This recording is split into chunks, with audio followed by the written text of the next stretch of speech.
New Thought Media Network. We are a global broadcast network of positive music, media, and entertainment, inspiring humanity's evolution along the journey of enlightenment and creating a world of love, peace, empowerment, and prosperity for all. New Thought Media Network. Positively inspiring.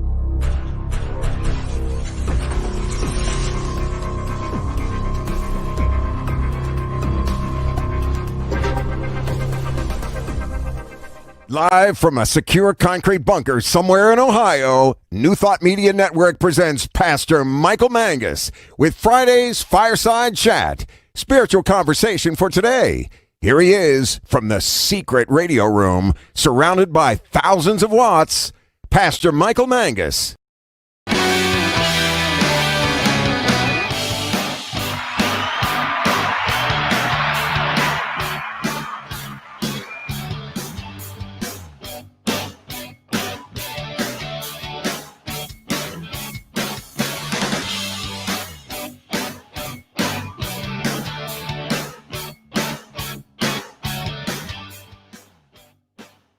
Well, good evening to you. Welcome to another Friday evening Fireside Chat here on the New Thought Media Network. I'm Pastor Michael Mangus, broadcasting live from Akron, Ohio, and it's really good to have you here this evening. We are on Facebook Live, so if you would like to enter in a comment, you may do so below. I'm getting used to where all the comments are. I said it was over here and then over there, but they're underneath there. Hi, Sunshine. Welcome. All the way from San Diego, California. Well, welcome this evening to the Fireside Chat. We are recording this evening on 9/11/20.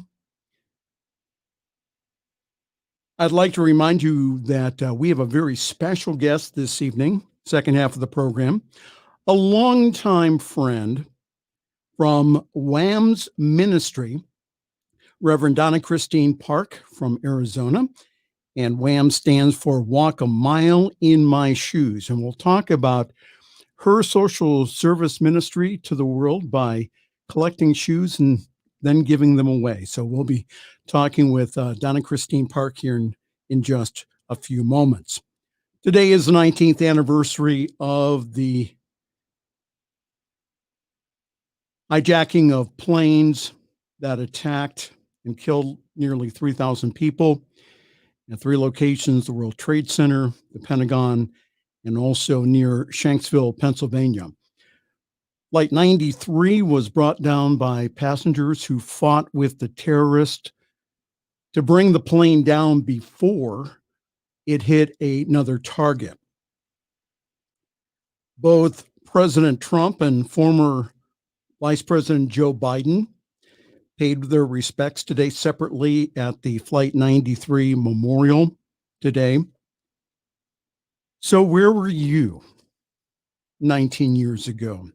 So I was working for county government at that time in the treasurer's office, and that attack early in the morning upset so many that people just started leaving, going home.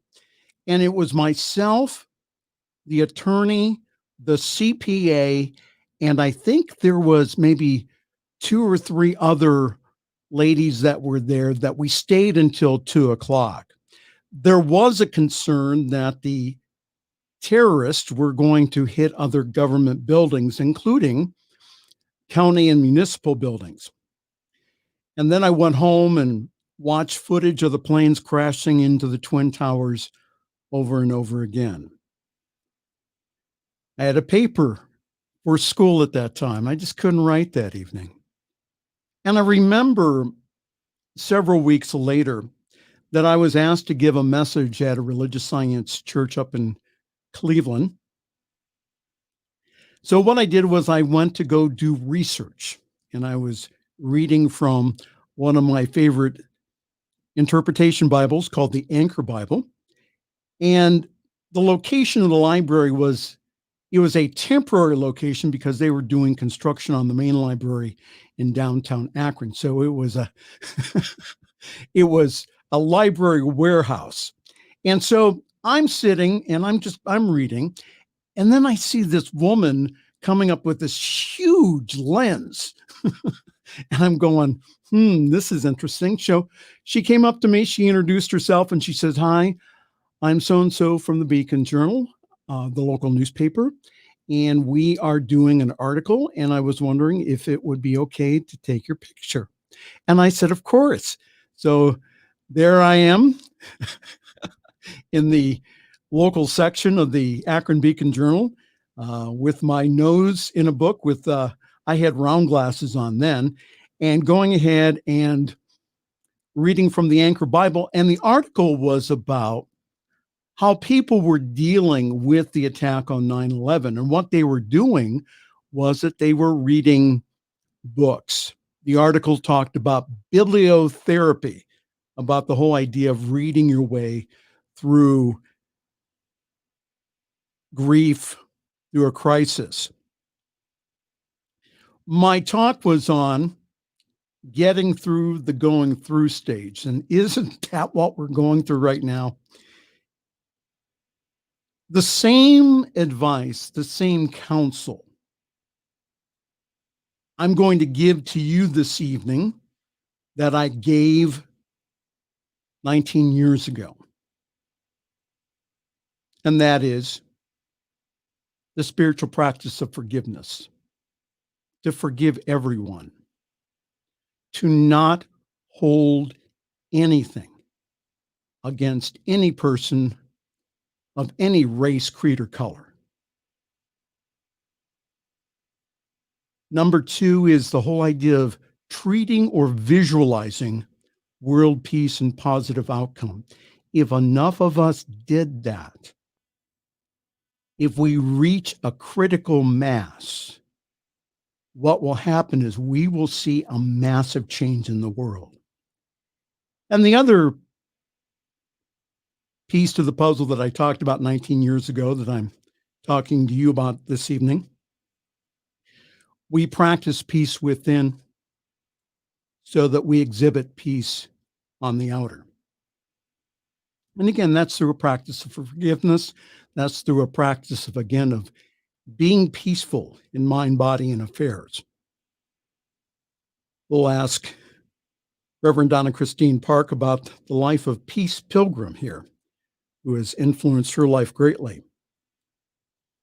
So we are still in the midst of several storms here.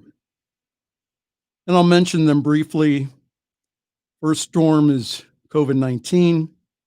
The CDC numbers as of yesterday, total U.S. cases, we have 6,343,562. Our total deaths so far, 190,262. And that number does not talk about the millions that are affected, the millions of families, the millions of mothers, fathers, grandmothers, grandfathers, children that are affected by the deaths of these individuals. The cases in the last 7 days here in the United States, 256, 159. Now, right here in Akron in Summit County, where we are broadcasting from this evening, we have changed our status from level 2 to level 3 because of an increase in infections. We need, please, to take this seriously. This is not a drill here. Again, like I said last week, the most spiritual thing you can do is to wear a mask, wash your hands, and practice social distancing. I was officiating a wedding last Saturday over in Pennsylvania. Myself, the photographer, and some of the wait staff were wearing masks. I didn't wear a mask during the ceremony, but we need to take this seriously.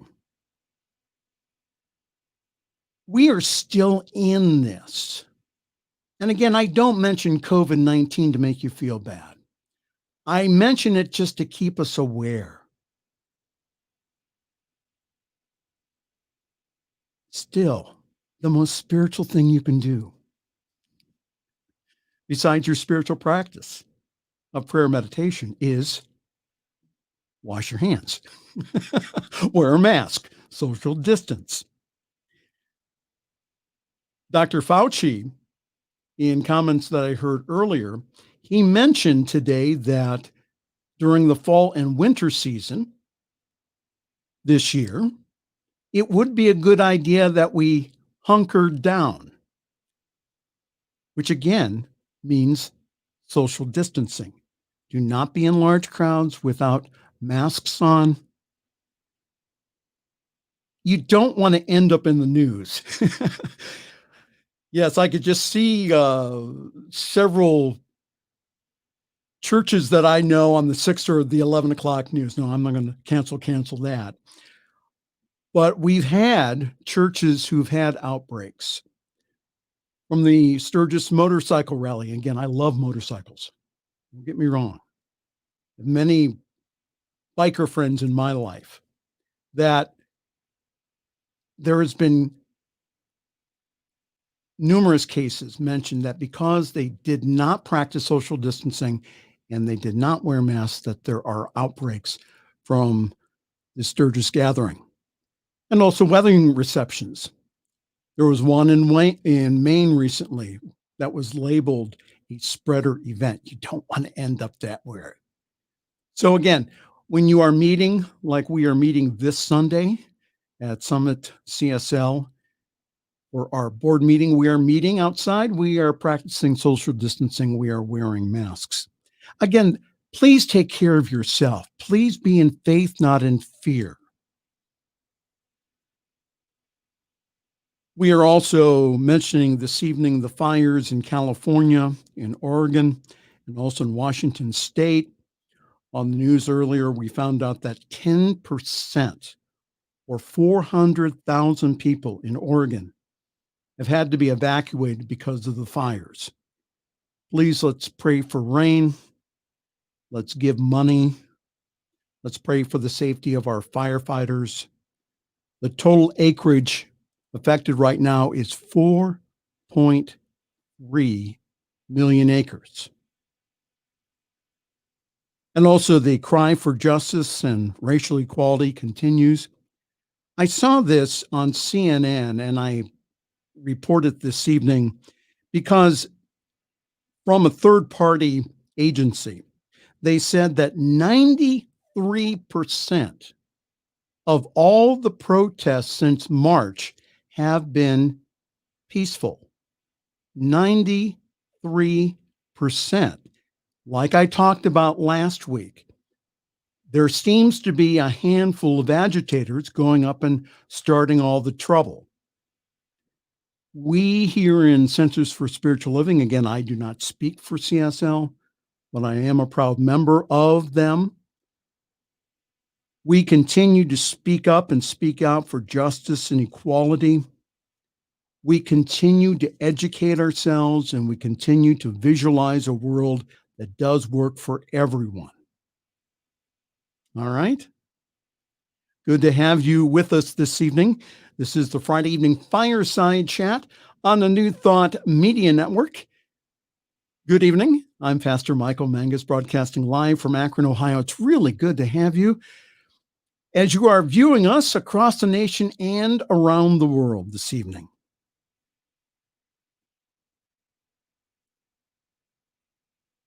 An article that caught my attention this week while I was doing show prep comes from the latest issue of Psychology Today. And it's a wonderful article, and I'll read most of it. It's by therapist Robin Stone, whose practices in New York City. And she is sharing with us, therapists share their top tips for self-care. The reason I'm reading this is because, again, the people that care for us, the therapists, the ministers, the practitioners, the wise ones do self-care on a regular basis. And this also goes out to all of my minister and counselor and practitioner friends out there. Please take care of yourself during this time. Let me just go ahead and read this from Robin Stone. She says, I might not get the requisite 8 hours per night, but I typically fall asleep not long after my head hits the pillow and I wake up feeling rested. But by early June, I found it hard to sleep soundly. After viewing the horrific videos of the killing of George Floyd by a white police officer, sadness and fury kept waking me up. I wondered about clients who might also be affected. One of the most important aspects of helping clients manage their stress is to make time and space to manage my own. Can we hear that, ministers? Can we hear that, counselors? Can we hear that, practitioners? For us to be of any good to anybody else, we must take care of ourselves first here. I'll go on with the article. Like everyone else, we mental health professionals are also affected by the ongoing threats from the coronavirus pandemic, the continued police brutality against Black and brown people, and eruptions of social unrest nationwide. And for all of us, stress is far higher than the pre-COVID days. Adding to that, a yawning cultural divide and a grueling grading election season, and it is a wonder that any of us sleep at all. Robin Stone goes on, she says, with so much to process, I knew I needed to build up my own mental, physical, spiritual, and emotional reserves. If I'm exhausted or distracted or in distress, I am no good for my clients or myself. I'll repeat that again to all my minister, counselor, and practitioner friends. Unless you take care of yourself, you are no good for your clients. You are no good for the people that see you for spiritual help and support. Making time and space for self-care is just as critical as knowing and applying effective psychotherapy techniques. Robin Stone goes on. She says, many of us think of self-care as a luxury, but self-care is what allows us to mind our partners and families, support our friends, stay woke, and push for social justice without burning out. Self-care goes broad and deep. It includes hygiene, nutrition, lifestyle, environment, and when necessary, the appropriate medication. I'm going to stop right there. Medicine Buddha. Sometimes, again, if you are suffering from depression, long-going depression, again, that's nothing to mess with. I've had friends of mine commit suicide over that. Please go see a medical doctor. I know that my physician, my nurse practitioner, is a 300-hour yoga therapist and also a mindfulness teacher. So she incorporates that into our talk when I go and see her. Robin Stone goes on, she says, as the late writer and womanist thinker Audre Lorde proclaimed, she said, caring for myself is not a self-indulgence, it is self-preservation, and that is an act of political warfare.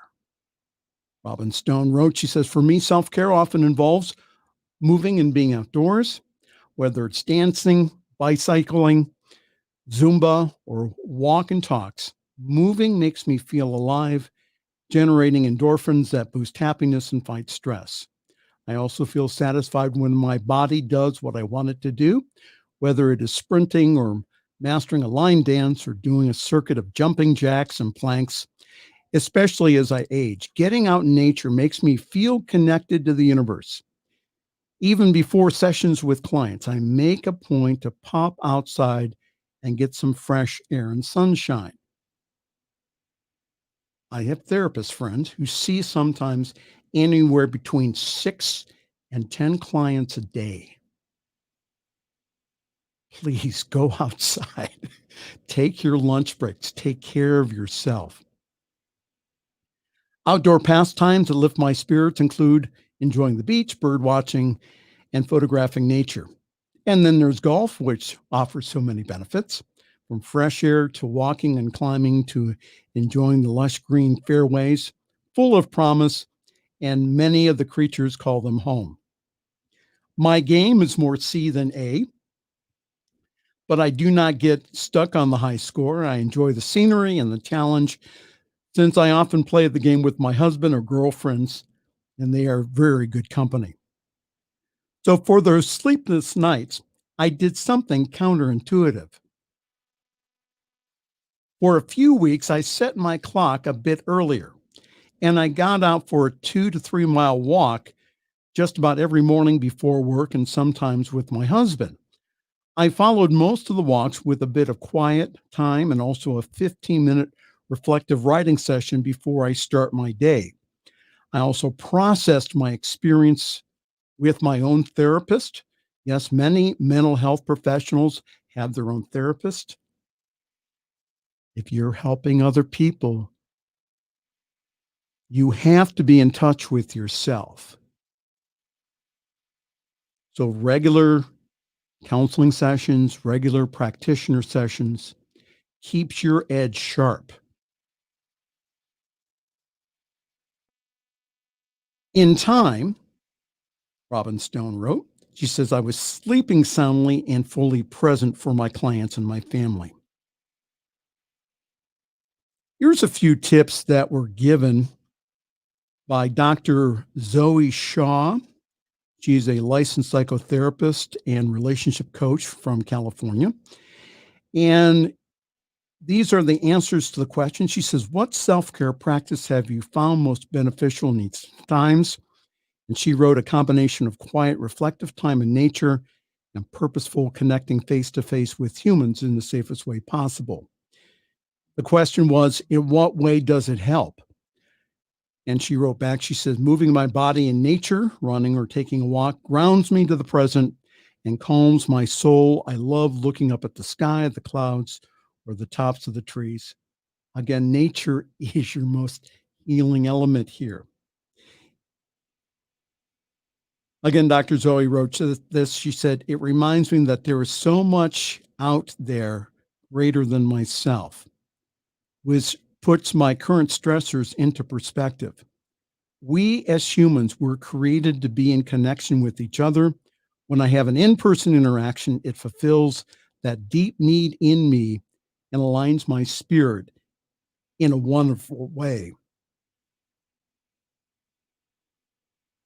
The last question I'm going to read, it says, when you can't do what's most beneficial, what is your plan B? So what's your plan B here?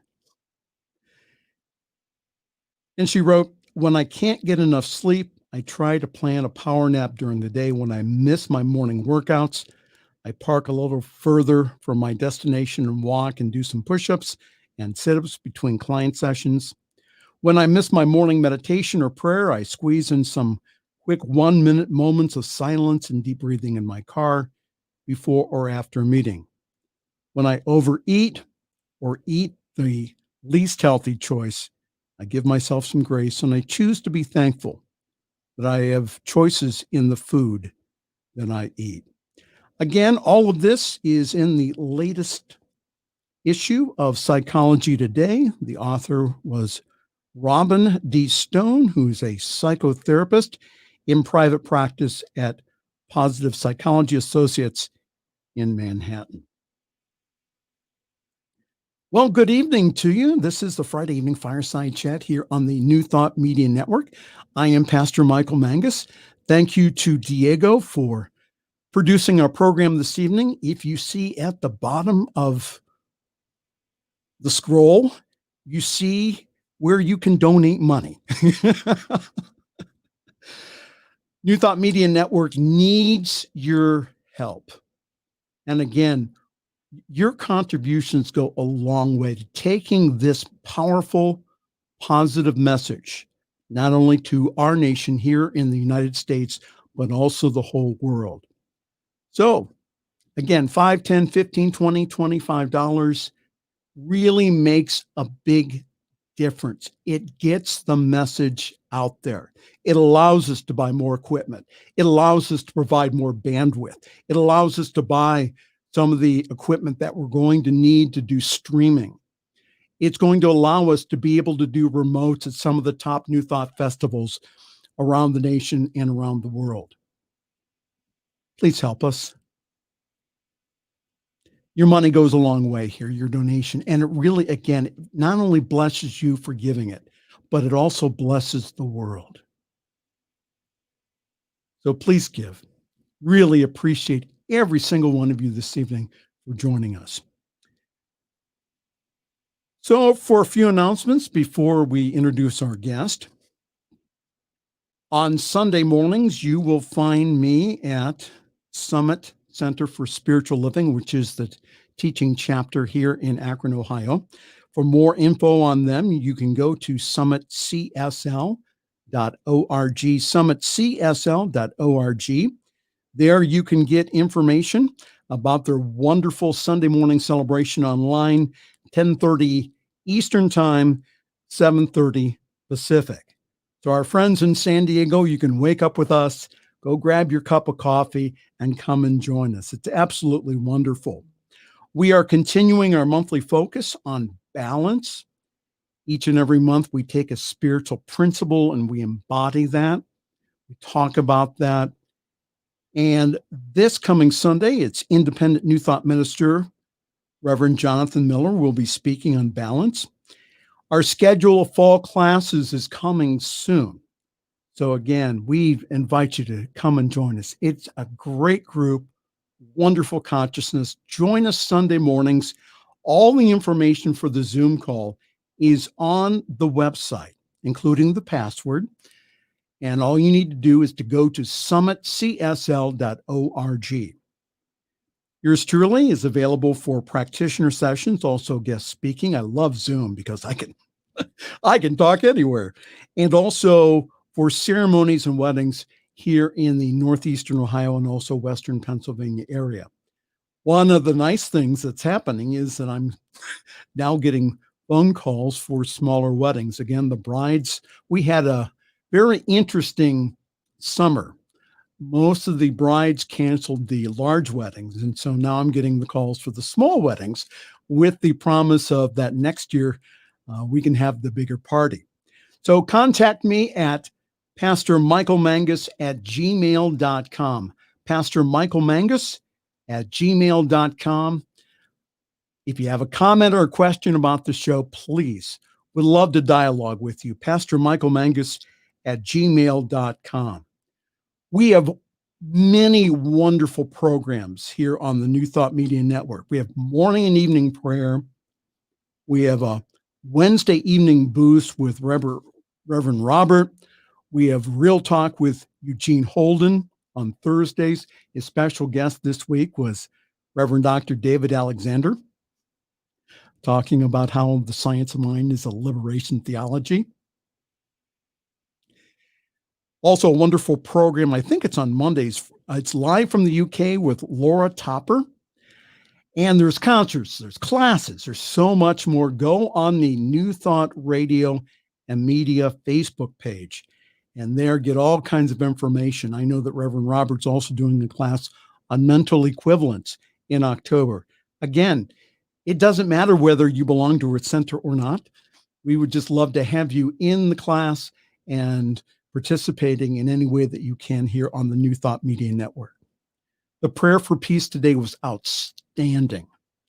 So again, it's wonderful. All the good things that we're able to do here to be of comfort, to be of help to individuals here. It is my pleasure to now introduce our special guest this evening. I have known Reverend Donna Christine Park for several years. We met through the International New Thought Alliance. If you do not think that one person can change the world, I'm about to introduce to you one person who has. And just think if you found your own niche and you did it also. Donna Christine Park is the founder President and Chief Enthusiastic Officer of the Walk a Mile in My Shoes on the Path to Peace. It is a 501c3 nonprofit organization which provides a sturdy foundation for a peaceful day to folks having no shoes at all. So what Donna Christine does is she goes into a town, and what she does is she collects shoes instead of taking them and going ahead and sending them off to Africa or South America. What she does is she redistributes the shoes right in the same area. So she's distributed well over 40,000 pair of shoes. She's also active in her own New Thought ministry with her Whisper of Angels celebrations and ceremonies, with a primary message which states quitting is not an option. What would happen if you had that same motto? Quitting is not an option. Reverend Park's intention is to bring a smile to your heart as you anticipate a new week of activity, fun, and a zest for being able to be available and to serve. So it is my privilege and pleasure to introduce to you the worldwide audience here on New Thought Media Network, my friend, Reverend Donna Christine Park, who is also known as Reverend Shoes. Donna Christine, welcome. Thank you very much. I really appreciate the opportunity to be with you tonight. And yes, Michael, we have walked the path for quite a few years, both here in Arizona and also in Ohio. And it has just been an absolute privilege to join with you. So thank you so much for the invitation. Oh, you're so welcome. And the reason I wanted to have you on this evening, Donna Christine, is to talk a little bit about your organization and how did you get the thought to do this kind of ministry? I mean, you had many other opportunities that you could have taken advantage of. Again, you're an independent New Thought minister. You could have taken a church. You could have done other things. Why WAMS? Well, Walk a Mile in My Shoes on the Path to Peace, which is its full official legal name, was born when I was introduced to an organization called the Military Family Support Group. And I was going to a seminar here in Arizona.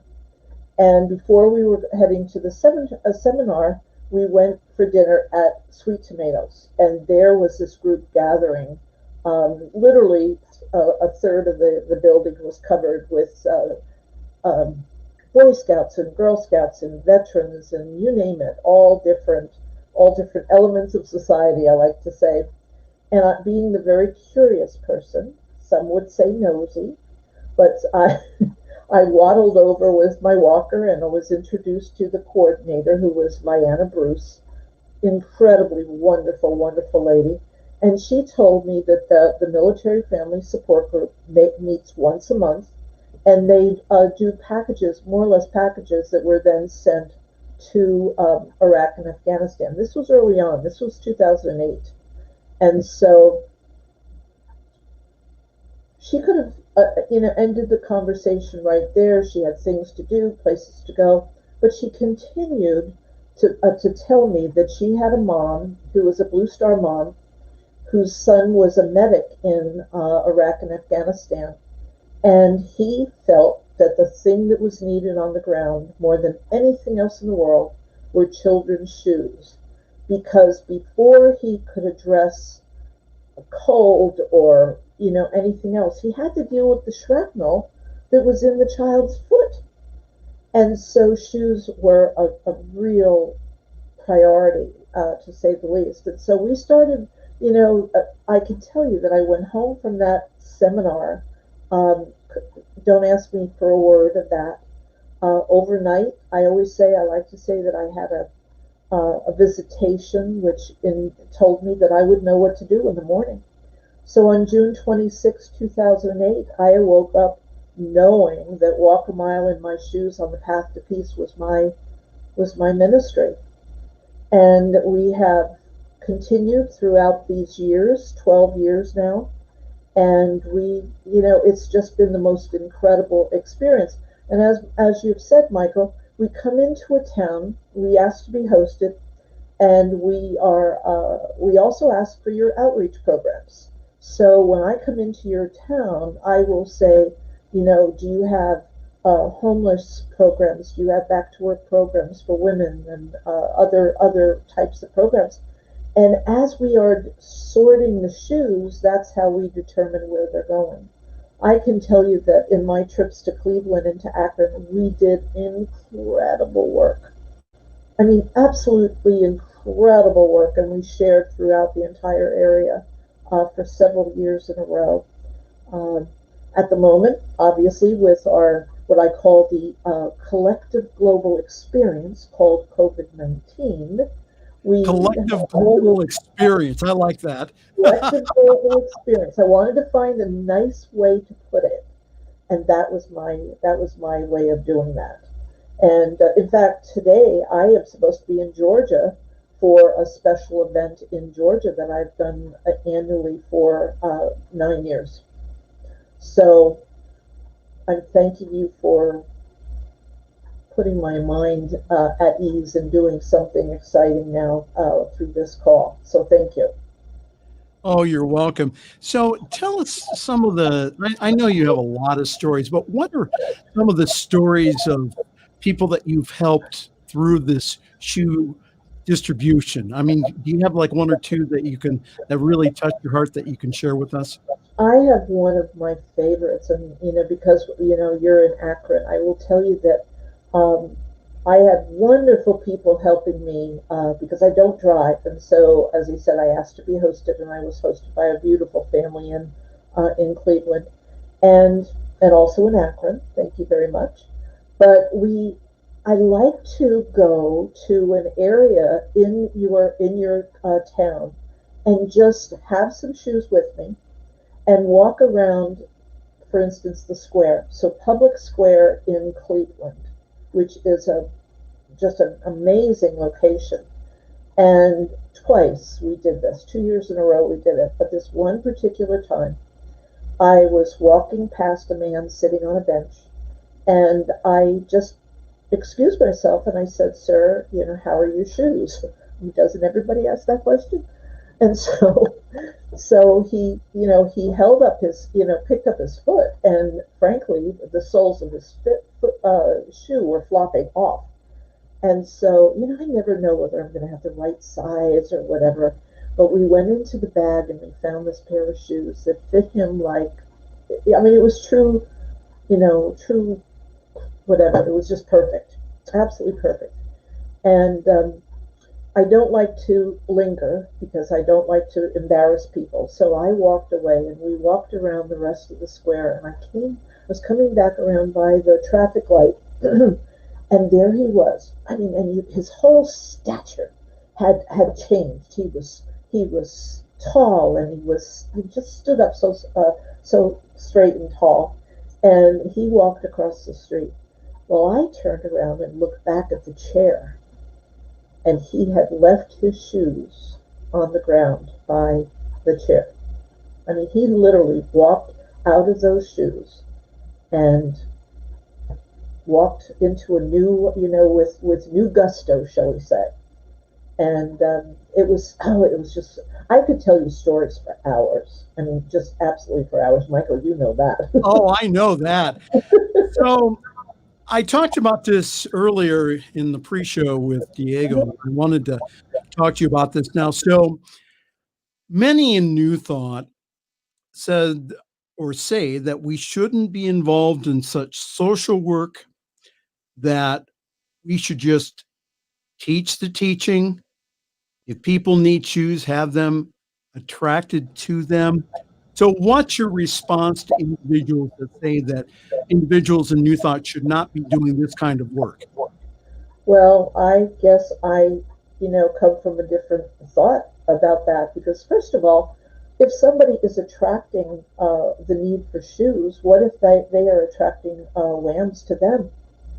What if lambs is the answer to their prayer and we have the opportunity, to assist? I mean, I can't imagine that New Thought teachings contradict the need or the opportunity, truly the opportunity to serve another human being. So I will tell you that, and I may be way, may not attract very many people with that, but I don't agree with that at all. I don't agree with that at all. Well, and I don't. Go ahead. Okay, no, go ahead. No, and I don't either. I just think that, again, that's one of the reasons I think that we do not attract Gen Xers, Gen Zs, and also millennials. It's because we are not giving to the community. We are not outgrowing from our ministry and from our hearts of love, which we say that we do. Go ahead to be the answer to the prayer. You were the answer to that gentleman's prayer. Oh, I think so. I feel that way. And he was the answer to mine. I mean, the experiences that I've had, have just been, I keep saying I cannot tell you how many times, just in the opportunity to serve, that has been, the greatest gift to my life. I've said this many, many times, that if I had stopped to think about how WAMS would become a reality on that 25th of June, I wouldn't be sitting here with you, because none of the other things, the stepping stones that have led me to this very, very day, could never have occurred. And so, I just, the gifts, we talk about being teachers and students. I have been both over these last 12 years, and it has just been incredible. And the question about ministry and mine, I always consider myself a ministry outside the box. We don't have a box, I don't fit in the way other people do things. I show up in costumes. I am the little old lady in the shoes, the angel of peace, you name it, Wonder Woman, not Wonder Woman. Because it's just been, it's just given me an opportunity to serve, which is what was missing in my life. I had faced homelessness. I had faced, different things, and on the night that this became my reality, I had no idea, where's the money going to come from to mail the shoes. Do you know that I would pack 14-inch square boxes and take them with help to the post office? And there were times when I did not know where that 14, sending out 14 boxes was going to come from. Do you know people sponsored boxes in the post office in line? I believe that. You don't hear stories like that, but I can tell you right now that, and they were like, it's about $30 a box, average, maybe a little bit less.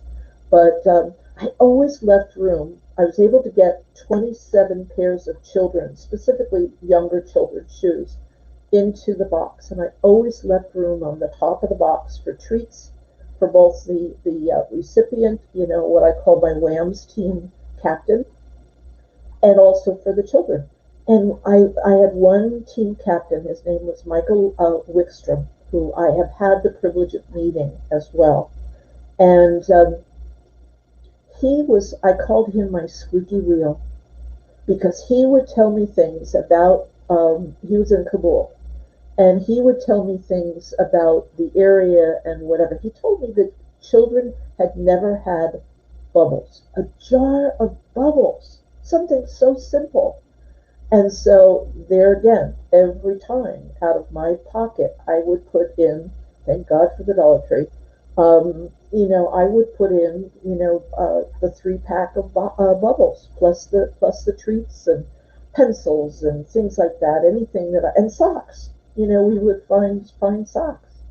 So one of the things that she alluded to the question before, because I told her about it, but on the Facebook Science of Mind post, there was one that said that New Thought organizations should not train ministers anymore, that it was not cost effective.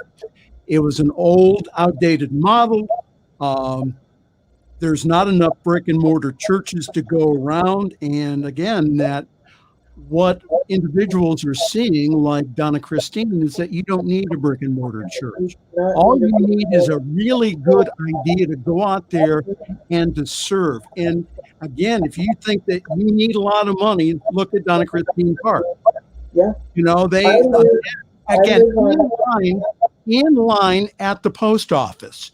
She had no money to ship these things out, and that people gave money in the line. But I had faith, and I still do. And I mean, the experiences. I'll give you another wonderful story situation. I was introduced to a program that was going to take place in Kenya back in January, the last weekend in January, the beginning of February, and it was Reverend Connie Phelps, CSL, minister for many, many years, and I made the choice. As soon as I saw that, I knew I wanted to support this new ministry, CSL Kenya, and off I went to Kenya. But what was even more amazing is I was invited to speak. And so I am now an international speaker. Who would have ever thought? I mean, come on, this little. Well, we've already known that.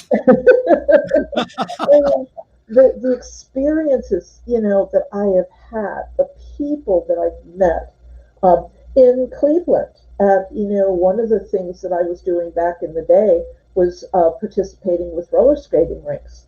And so we did shoe drives at the roller skating rink in Cleveland.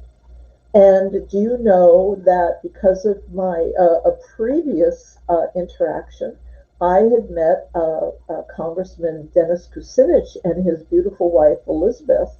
I met Elizabeth waiting for an elevator at the Newark Peace Education Summit back in 2012. And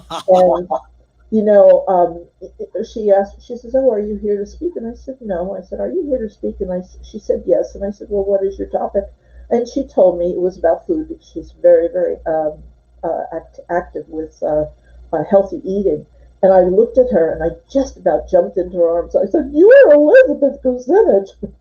And do you know, when I got to the skating rink that first time, Dennis and Elizabeth brought me shoes.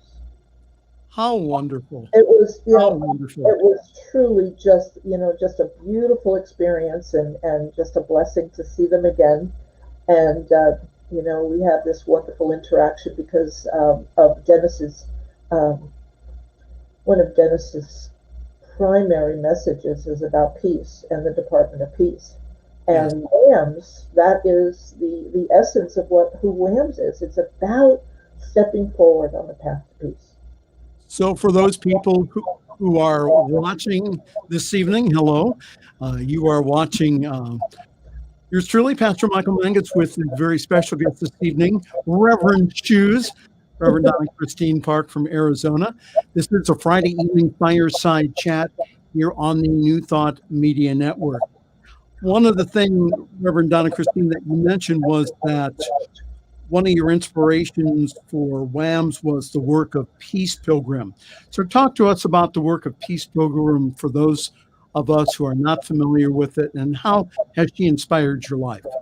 Well, it's interesting, Michael. I was not introduced to Peace Pilgrim until 2010. WHAMS began in 2008. But when I watched her video about her exerciser, which she literally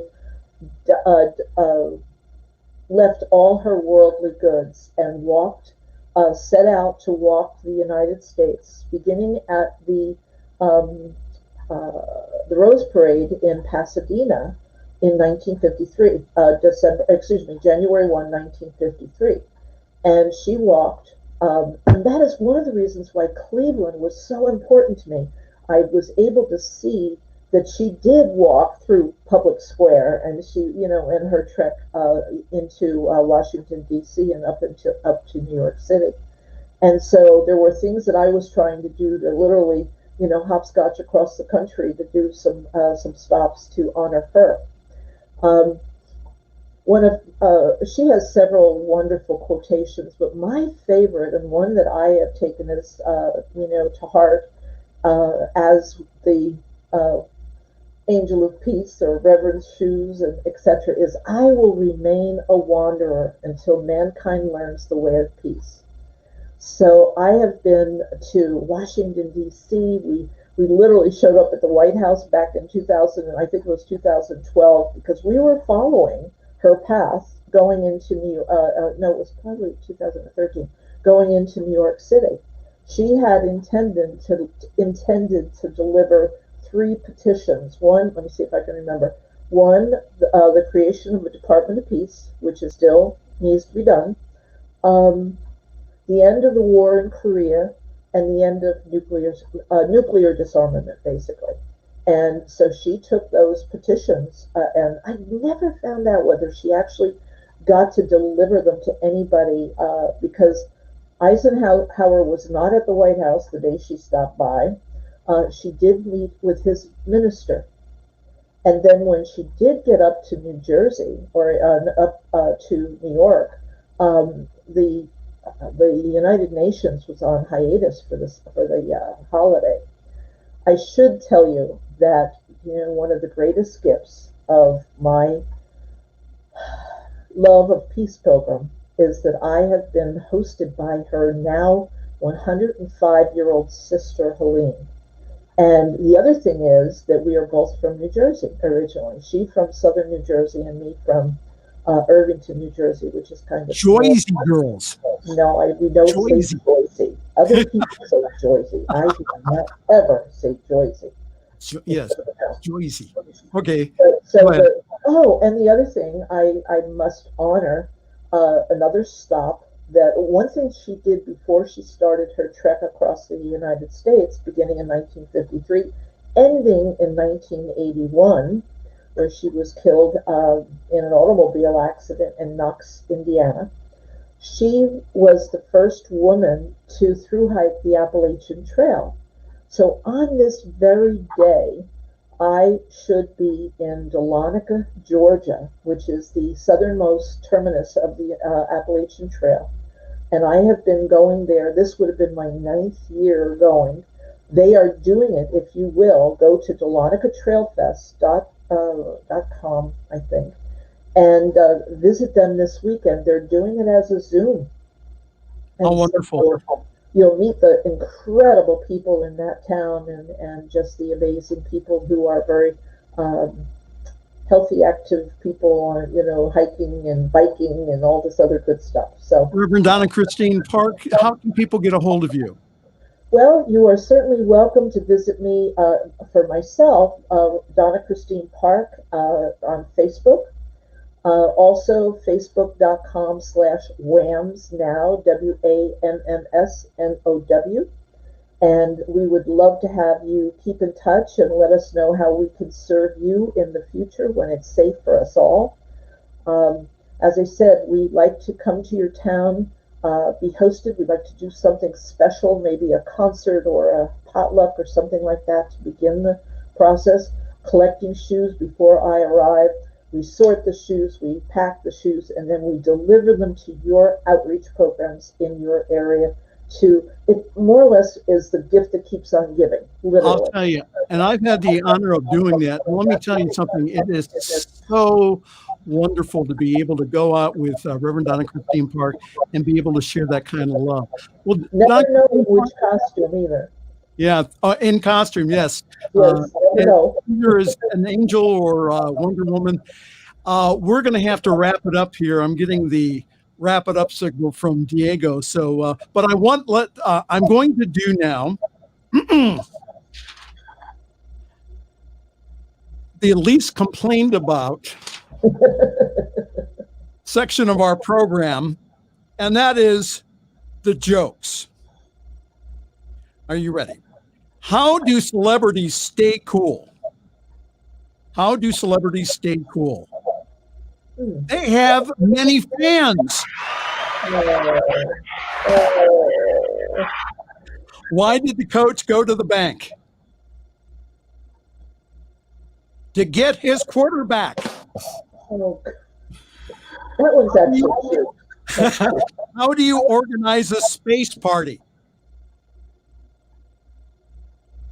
You plan it.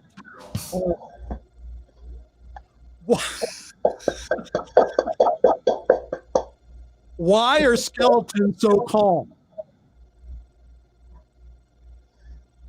Because nothing gets under their skin. Oh, here's my favorite.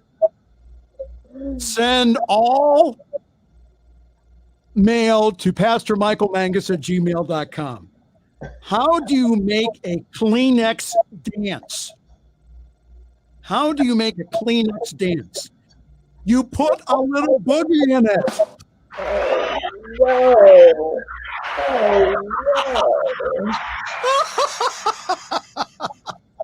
Oh, that's fun. I love those dad jokes. Those are so much fun to do. All right. Well, listen, we're getting a wrap-up signal here.